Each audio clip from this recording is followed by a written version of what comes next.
Hola, buenas noches. Voy a hacer otro vídeo. Voy a empezar el vídeo con una lectura bíblica de Isaías, capítulo muy conocido. Empieza así. El Espíritu de Jehová, el Señor, está sobre mí, porque me ungió Jehová. Me ha enviado a predicar buenas nuevas a los abatidos, a vendar a los quebrantados de corazón,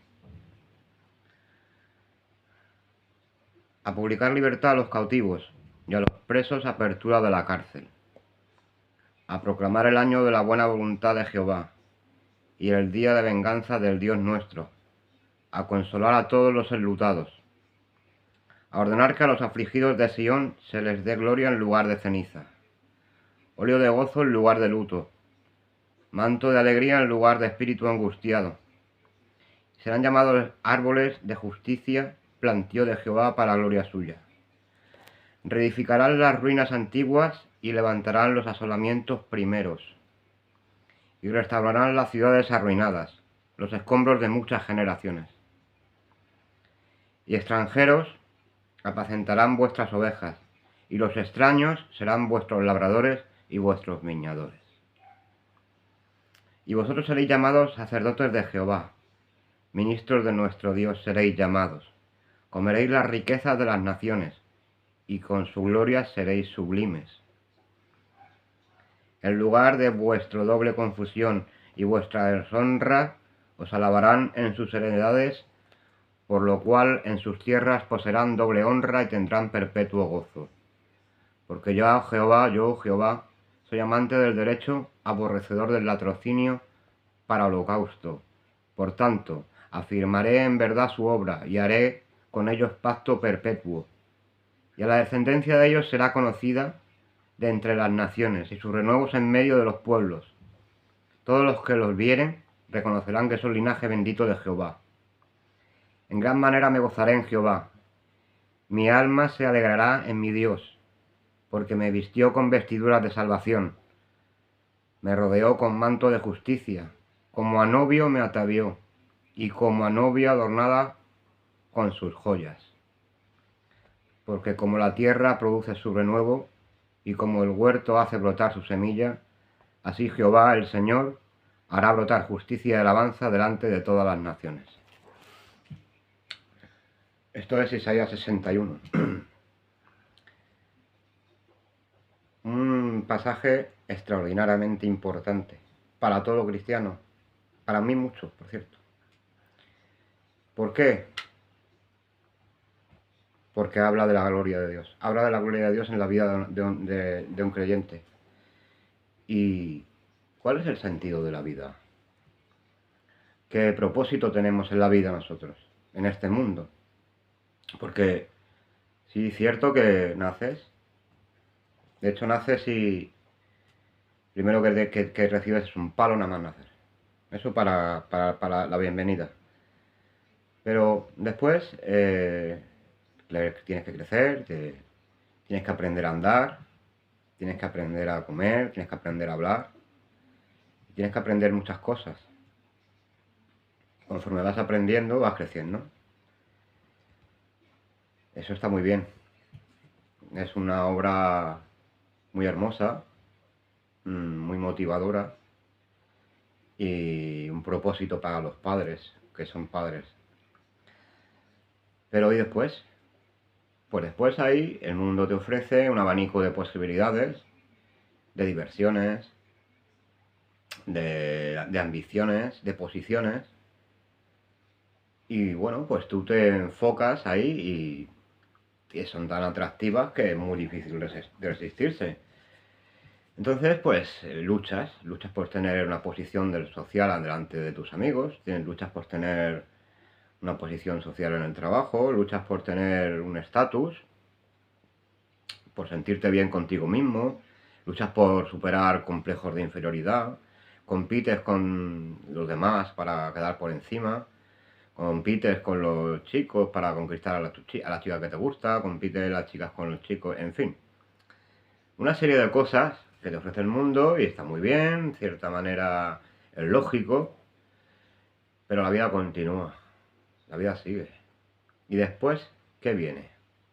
Ah, bueno, pues después tengo una familia o no, porque ahora el sistema mundial el nuevo orden mundial que lleva funcionando mucho tiempo ya, se ha encargado de quitar de la cabeza a la gente el tener una familia y el tener una familia convencional como Dios la fundó, sino pues tener una independencia, tener un egoísmo de decir yo quiero hacer lo mío, a mí me importa poco lo demás, y el que se quiera estar conmigo que se adapte a mí y a mi egocentrismo, y entonces pues sí, pero si no te adaptas a mi egocentrismo, te apartas y yo sigo con mis metas personales.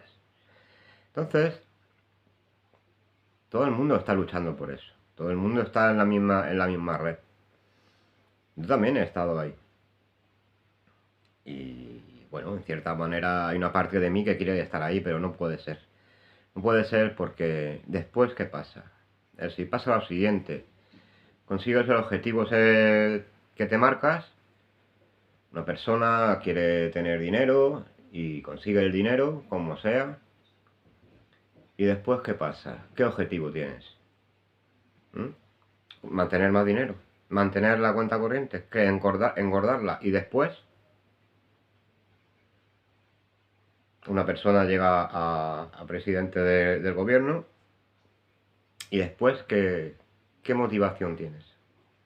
Porque resulta que la gente que llega al poder, la mayoría de la gente se corrompe toda y pierden todos los principios que le llevaron al poder. ¿Qué le pasa al hombre cuando llega y cumple los objetivos en el mundo? Pues le pasa que se siente engañado y vacío. Y toda esta gente que consigue vender millones de discos, llegan arriba a la cima y tienen el miedo, el pánico de altura. No saben estar arriba. Y no no consiguen encontrar una motivación en su vida. Entonces, ¿cuál es el sentido de la vida? Porque ese no es el sentido de la vida. Porque el hombre lleva luchando por eso toda la existencia. Y queda más que comprobado que nadie es feliz con las cosas que el mundo te ofrece. Las cosas que el mundo te ofrece son las cosas que te ofrece Satanás. Son las mismas cosas que le ofreció Satanás a Jesús en el desierto, con 40 días. Estuvo allí ayunando. Y le ofreció los reinos de la tierra a todos. Bueno, pues Jesús, por supuesto que no cayó en esa tentación, ¿por qué no? Pero Adán y Eva sí cayeron en esa tentación de ser autodidactas y ser ellos mismos los que dirijan su vida. Pero ¿qué consiguieron? Ruina, muerte. ¿Qué consigue el hombre cumpliendo objetivos del mundo? Que no son los suyos. No son los suyos. Ni siquiera formar una familia. Hay gente que tiene una familia formada y no es feliz. Hay gente que tiene mucho dinero y no es feliz. Y luego hay gente que tiene muchísimo dinero y no solamente no es feliz, sino que luego se tienen que enfocar hacia otro tipo de objetivos que normalmente suelen ser corruptos y podridos y forman sectas, asociaciones satánicas, rituales diabólicos, como muchas cosas que hay en el mundo que hacen con niños y al estilo de los sacrificios humanos de la antigüedad, de Moloch, y divagan en sus almas y las pierden. Entonces, la pregunta es, ¿cuál es el sentido de la vida? ¿Cuál es? Está claro que los objetivos del mundo, y eso de ello habla muy bien Salomón, son vanidad. Vanidad quiere decir que son vacíos, son vaciedad, porque no llenan a nadie. Pero ¿cuál es el sentido de la vida? Por el principio, la primera motivación que tiene que tener una persona en este mundo, y es lo que Dios está luchando para que sea así, es que lo conozcan a Él. Juan 17:3.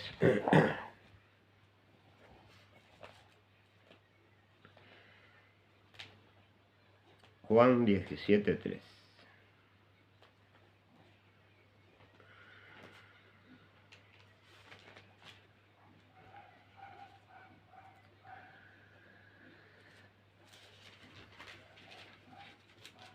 Y estas cosas habló Jesús, y levantando los ojos al cielo dijo: Padre, la hora ha llegado, glorifica a tu Hijo para que también tu Hijo te glorifique a ti. como le has dado potestad sobre toda carne, para que dé vida eterna a todos los que le diste. Y esta es la vida eterna, que te conozcan a ti, el único Dios verdadero, y a Jesucristo, a quien has enviado. Resulta que hay muchas religiones, hay muchos caminos, pero solo hay uno. Porque el que dice que yo soy la luz, también dice que yo soy el camino. Y el que dice que yo soy la verdad, también ha dicho que antes que era el camino. Y no dice que yo soy un camino, no, dice que es el camino. El camino. Entonces, eso Jesús es una... no hay ningún filósofo ni ninguna religión que su líder diga que él es la verdad. Él puede decir que él es una verdad o buscar la verdad, pero nunca va a decir nadie que yo soy la verdad absoluta. Ni va a decir nadie que yo soy el camino único, porque no queda bien decir que yo soy el único camino, porque ya la idea ecumenista de todo está bien, Dios está en todas partes, todos los caminos llevan a Dios. Dios no es Roma, Dios no es Roma, Dios es Dios, y Dios ha puesto un camino, y el camino es Jesús. Si quieres ir por el camino, vas a encontrarte con Dios, y si no quieres ir por el camino, pues te vas a encontrar con el otro, que no es Dios, aunque lo parezca, pero no lo es. Entonces, ¿cuál es el sentido de la vida? Buscar a Dios en el camino que Él te ha marcado. Jesús. Jesús es el camino. No mis obras en una fe por obras. No.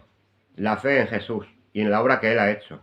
Ese es el sentido de tu vida. ¿eh? No es encontrarme a mí mismo, ¿no? Si encontrarte a ti mismo, lo único que vas a encontrar al final es el infierno. Te vas a encontrar, pero en el infierno, a ti mismo, eso sí. Entonces, ¿por qué el hombre es tan vanidoso? ¿Por qué es tan egoísta y piensa que él mismo puede hacer todas las cosas? Que él es el centro del universo, cuando es una hormiguita en medio de un océano. Y que el Dios que ha creado ese océano y a la hormiguita, se ha hecho hormiguita para salvar a la hormiguita. Pero la hormiguita no quiere saber nada de la hormiguita que ha venido a salvarle, que es Dios. Eso es un acto de soberbia enorme. Y así nos va. Pero, ¿cuál es el sentido de la vida? Hemos dicho que el sentido de la vida es descubrir la vanidad del mundo, en la vaciedad. No confiar en las cosas del mundo. No poner tu corazón en ellas. Hemos dicho también que el sentido de la vida es conocer a Dios. Conocer a Dios y conocer su verdad. ¿Cuál es su verdad? Jesús. Porque Él es el camino y la verdad. Y no hay otra verdad. ¿Cuál sería la motivación de tu vida? Pues sería hacer tesoros en el cielo. Donde dice hacer tesoros en el cielo, donde la polilla y el orín no destruyen. ¿Por qué? Porque lo que tú hagas para Dios y lo que tú consigas en Dios, eso no te lo va a quitar nadie, porque aquí nadie puede torcer la mano a Dios, ni robarle nada. Dios tiene que, hasta Satanás, tiene que pedirle permiso a Dios para hacer cualquier cosa, como con Job, por ejemplo. Para hacer cualquier cosa tiene que pedirle permiso a Dios. Incluso cuando fue a atacar a Pedro, a zarandearle, como dijo el Señor, le pidió permiso al Señor para hacerlo. Nadie puede torcer la mano de Dios. Dios es soberano total y absoluto de todo. Y permite que ocurra todo lo que ocurre. Por un motivo más alto.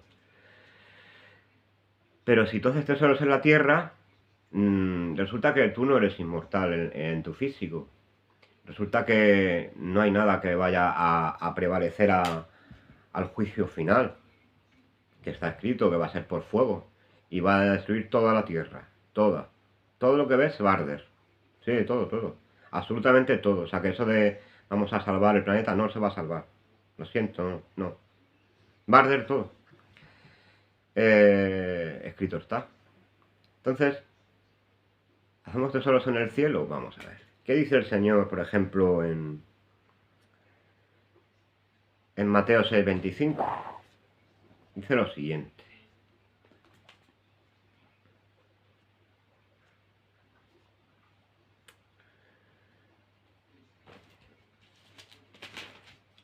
Mateo 6:25. Ninguno puede servir a dos señores, porque o aborrecerá al uno o amará al otro. O estimará a uno o menospreciará al otro. No podéis servir a Dios y a las riquezas. No se puede. ¿no? Porque si sirves a las riquezas, Dios entiende que que no quieres estar con Él. Y Dios Él no se aparta, te apartas tú de Él. Pero claro, si tú quieres apartarte, Él tiene que respetar tu decisión. Por tanto os digo, no os afanéis por vuestra vida, qué habéis de comer o qué habéis de beber, ni por vuestro cuerpo, qué habéis de vestir. ¿No es la vida más que el alimento y el cuerpo más que el vestido? Mirad las aves del cielo, que no siembran ni siegan ni recogen en graneros, y vuestro Padre Celestial las alimenta. ¿No valéis vosotros mucho más que ellas? ¿Y quién de vosotros podrá, por mucho que se afane, añadir a su estatura un codo? Y por el vestido, ¿por qué os afanáis? Considerad los lirios del campo, cómo crecen, no trabajan ni hilan. Pero os digo que ni aun Salomón, con toda su gloria, se vistió así como uno de ellos. Y si la hierba del campo que hoy es, y mañana se echa en el horno, Dios la viste así, ¿no hará mucho más con vosotros, hombres de poca fe? No os afanéis pues diciendo, ¿qué comeremos, o qué beberemos, o qué vestiremos? Porque los gentiles buscan todas estas cosas, pero vuestro Padre Celestial sabe que tenéis necesidad de todas estas cosas. Mas buscad primeramente el reino de Dios y su justicia, y todas estas cosas os serán añadidas. Así que no os afanéis por el día de mañana, porque el día de mañana traerá su afán. Basta cada día su propio mal. Pues sí, para mí, este es el capítulo que más me gusta de toda la Biblia. El que yo leí, yo creo que ha sido el que yo leí que me impactó tanto que me llamó al Señor a los 18 años. Me impactó esa comparación que hace y esa rotundidad de decir, aquí estoy, y búscame y yo me ocupo de ti. Ocúpate de mis cosas y yo me ocuparé de las tuyas. Pues el Señor es maravilloso y lo hace. Entonces, ¿qué pasa si es que el problema es que decimos, somos creyentes, sí, yo soy cristiano, voy a la iglesia, pero cristiano ves a la iglesia, ¿y estás preocupado? Sí, porque es que, claro, es que no... ¿Qué te dice el Señor? Que no te preocupes, que sí, bueno, que te puedes preocupar cierto tiempo, un día, 2 días, 3, no te puedes estar angustiando a cada día por lo mismo. Tú tienes que confiar en lo que Dios te ha prometido. Si tú no confías en sus promesas, ¿cómo quieres que Él las cumpla? Si no estás siendo fiel a lo que te ha dicho, no estás demostrándole fe. El Señor, al siervo fiel, si en lo poco has sido fiel, Él te pondrá en lo mucho. Pero si no eres fiel en lo poco, si Él te demanda que confíes en su palabra, y tú no eres capaz ni de confiar un poco en ella, no va a ir más allá de eso. Entonces no recibirás nada.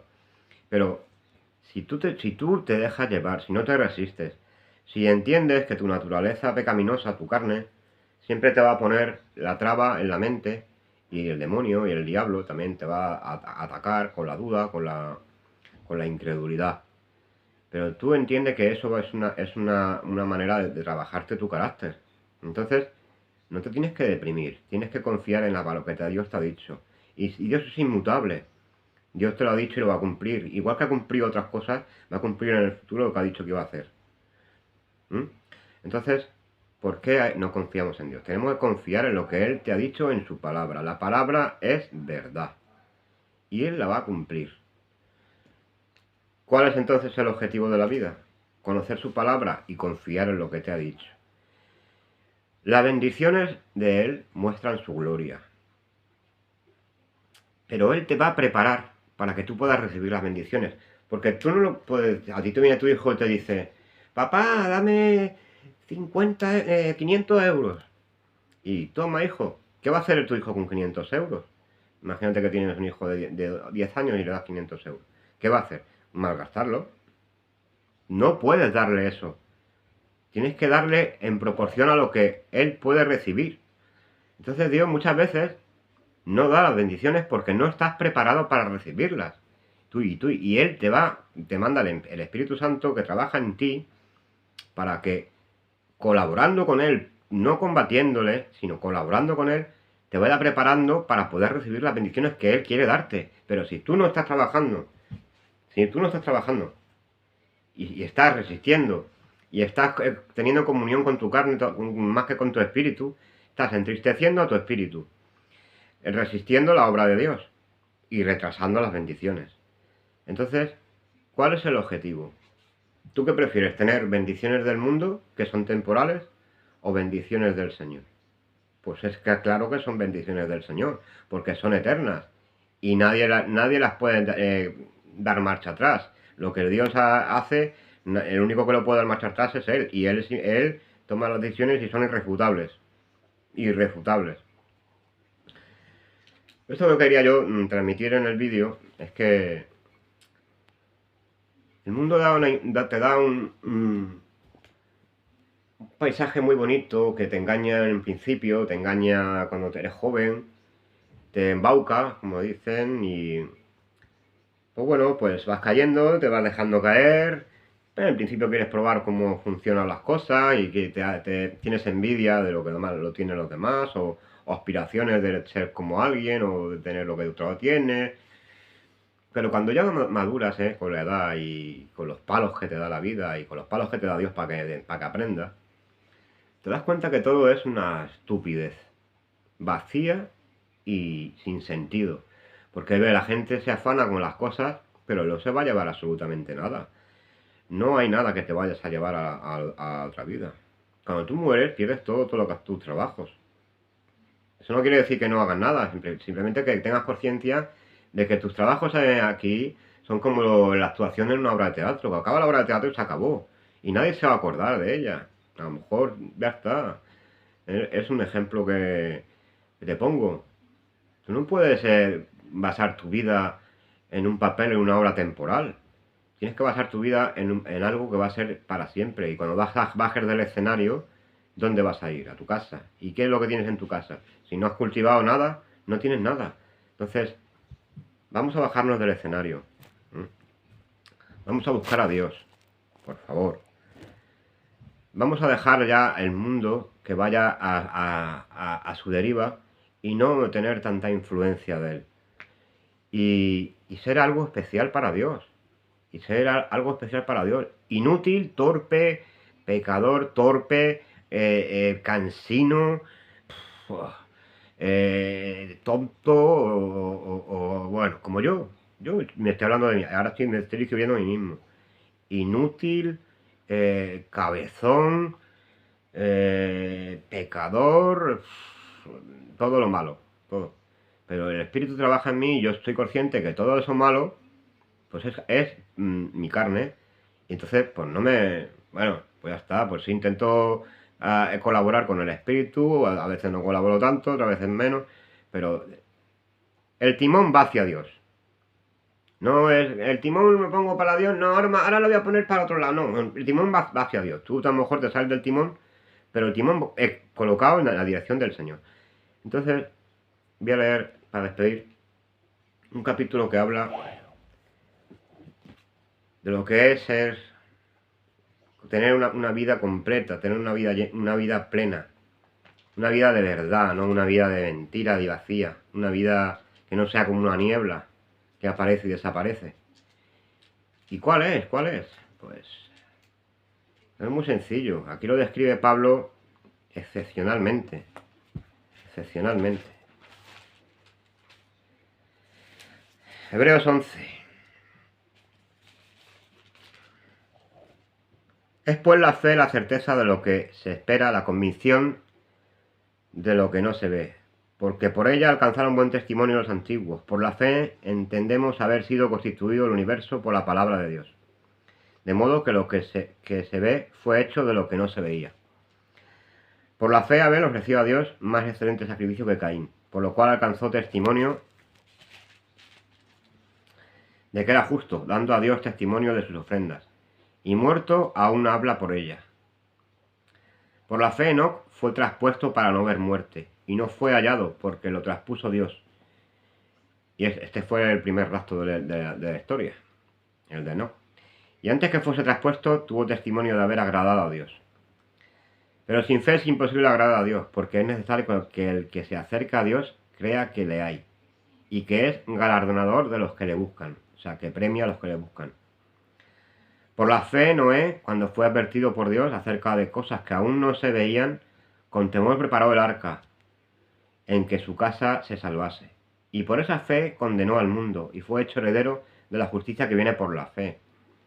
Por la fe, Abraham, siendo llamado, obedeció para salir al lugar que había de recibir como herencia, y salió sin saber a dónde iba. Por la fe habitó como extranjero en la tierra prometida, como en tierra ajena, morando en tiendas con Isaac y Jacob, coherederos de la misma promesa, porque esperaba la ciudad que tiene fundamentos, cuyo arquitecto y constructor es Dios. Por la fe también la misma Sara, siendo estéril, recibió fuerza para concebir, y dio a luz, aunque fuera del tiempo de la, no, aunque y dio a luz, aún fuera del tiempo de la edad, porque creyó que era fiel quien lo había prometido. Por lo cual también de uno, y ese ya casi muerto, salieron como las estrellas del cielo en multitud, y como la arena innumerable que está a la orilla del mar. Conforme a la fe, murieron todos estos sin haber recibido lo prometido, sino mirándolo de lejos, y creyéndolo, y saludándolo, y confesando que eran extranjeros y peregrinos sobre la tierra. Porque los que esto dicen claramente dan a entender